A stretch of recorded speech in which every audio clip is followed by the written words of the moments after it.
Trending ಸ್ಯಾಂಡ್ವುಡ್ಗೆ ನಿಮಗೆಲ್ಲ ಸ್ವಾಗತ. ಮೂರನೇ ದಿನದ ಮೂರನೇ ಪ್ರೊಮೋ ನೋಡಿದ್ರೆ ಲಾಯರ್ ಜಗದೀಶ್ ಅವರು ಮನೆಯನ್ನು ಅಕ್ಷರಶಃ ರಣರಂಗ ಮಾಡಿದ್ದಾರೆ ಅಂತಲೇ ಹೇಳ್ಬೋದು. ಇಡೀ ಮನೆ ಈಗ ಅವರ ವಿರುದ್ಧ ತೊಡೆ ತಟ್ಟಿ ನಿಂತಿದೆ.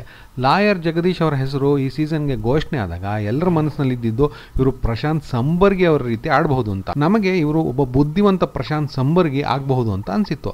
ಆದರೆ ಈ 3 ದಿವಸದಲ್ಲಿ ಇವರು ಆಟ ನೋಡಿದಾಗ ಇವರಿಗೆ ಭುಜಂಗಯ್ಯನ ದಶಾವತಾರದ ರೀತಿ ಹಲವಾರು ಮುಖಗಳಿದ್ದು ಇಲ್ಲಿವರೆಗೂ ಎಷ್ಟು ಮುಖಗಳು ಆಚೆ ಬಂದಿದೆಯೋ ಗೊತ್ತಿಲ್ಲ. ಮೊದಲ ದಿನ ನಾನು ಎಲ್ಲರ ಜೊತೆಗೂ ಚೆನ್ನಾಗಿರಬೇಕು, Bigg Boss season super hit ಆಗಬೇಕು ಅಂಥೇಳಿ ತಮ್ಮ ಸ್ವರ್ಗದ ತಂಡದವ್ರನ್ನ ಬಿಟ್ಟು ನರಕದ ಸ್ಪರ್ಧಿಗಳ ಜೊತೆ ಕ್ಲೋಸ್ ಆದರು. ಇಲ್ಲಿಯ ಸೀಕ್ರೆಟ್ಸ್ ಅಲ್ಲಿಗೆ ತಲುಪಿಸ್ತಾ ಹೋದರು. ಚೈತ್ರ ಅವ್ರ ಪರ ವಹಿಸ್ಕೊಂಡು ಮನೆ ಕೆಲಸ ಮಾಡಿ ಅವರಿಗೆ ವೈಯಕ್ತಿಕ ಕಿರುಕುಳ ಕೊಡಬೇಡಿ ಅಂಥೇಳಿ ತಮ್ಮ ಸ್ವರ್ಗದ ತಂಡದವ್ರ ಜೊತೆ ವೈರತ್ವ ಕಟ್ಕೊಂಡ್ರು. ಅವ್ರು ತಿರುಗಿ ಬಿದ್ದಾಗ ತಾನು ಬೇರೆ ರೀತಿ ಆಟ ಆಡ್ತೀನಿ ಅಂತ ಹೆದರಿಸಿದ್ರು. ನಂತರ ಕ್ಷಮೆ ಕೇಳಿದ್ರು. ಇನ್ನು 2ನೇ ದಿನ ನಾನು ಎರಡೂ ಮನೆ ಕಂಟ್ರೋಲ್ ಮಾಡ್ತಾ ಇದ್ದೀನಿ, ಸಿಂಗಲ್ ಸಿಂಹ, ಮಗುನೂ ಚಿವುಟ್ತೀನಿ, ತೊಟ್ಲೂ ತುಕ್ತೀನಿ, ಎರಡೂ ಕಡೆ ಮಜಾ ಮಾಡ್ತೀನಿ ಅನ್ನೋ ಹೊಸ ಆಯಾಮ ಬಿಚ್ಚಿಟ್ರು.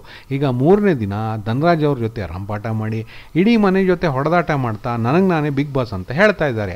ಈ ರೀತಿ ಒಂದು ನಿರ್ದಿಷ್ಟ ಗುರಿನೇ ಇಲ್ಲದ ತಮ್ಮ ತಿಕ್ಕಲಾಟಗಳಿಂದ ಲಾಯರ್ ಜಗದೀಶ್ ಮಾಡಿರೋ ಒಂದು ಒಳ್ಳೆ ಕೆಲಸ ಅಂದರೆ ಮೊದಲ 2 ದಿವಸ ಸುಮ್ಮನಿದ್ದಂಥ ಧರ್ಮ, ರಂಜಿತ್ ರೀತಿಯ ಕಂಟೆಸ್ಟೆಂಟ್ಸ್ನ ಕೂಡ ಅವರು ರೊಚ್ಚಿಗೆಬ್ಸಿ ಓಪನ್ ಅಪ್ ಆಗೋ ಹಾಗೆ ಮಾಡಿದ್ದಾರೆ. ಧನರಾಜ್ ರೀತಿಯ ಅಮಾಯಕ ಕೂಡ ಸೆಟದು ನಿಲ್ಲೋ ಹಾಗೆ ಮಾಡಿದ್ದಾರೆ. ಇನ್ನು ಉಗ್ರಂ ಮಂಜು ಅವರಿಗೆ ಇವ್ರ ಮೇಲೆ ಆಗಲೇ ಸಿಟ್ಟು ತುಂಬಿ ತುಳುಕ್ತಾ ಇದ್ದಿದ್ದರಿಂದ ಅವರು ಕೂಡ ಓಪನ್ ಆಗಿ ದೊಡ್ಡ ಸೆಣಸಾಟಕ್ಕೆ ನಿಂತಿದ್ದಾರೆ.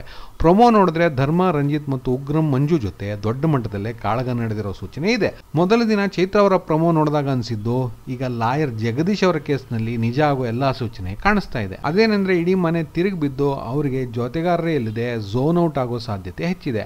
ಆದರೆ ಆಗಲೇ ಹೇಳಿದ ಹಾಗೆ ಅವರಿಗೆ ಎಣಸಕ್ಕಾಗದೇ ಇರೋ ಹಲವಾರು ಮುಖಗಳಿರೋ ಕಾರಣ ಏನೋ ಒಂದು ಹೊಸ ಆಟ ಕಟ್ಟಿ ಮತ್ತೆ ಎಲ್ಲರ ಜೊತೆ ಸರಿ ಆಗೋ ಹಾಗೆ ಮಾಡಿಕೊಂಡು ತಮ್ಮ ಗುರಿಲ್ಲದ ಪಯಣನ ಇನ್ಯಾವ ದಿಕ್ಕಿಗೆ ತಗೊಂಡು ಹೋಗ್ತಾರೆ ಅಂತ ನೋಡಬೇಕು. ಮುಕ್ಕಾಲು ಪಾಲು ಈ ಒಂದು ಘಟನೆ ಆದಮೇಲೆ ಧನರಾಜ್ ಅವರು ಕನ್ಫೆಷನ್ ರೂಮ್ಗೆ ಹೋಗಿ ಹತ್ತಿದ್ದಾರೆ.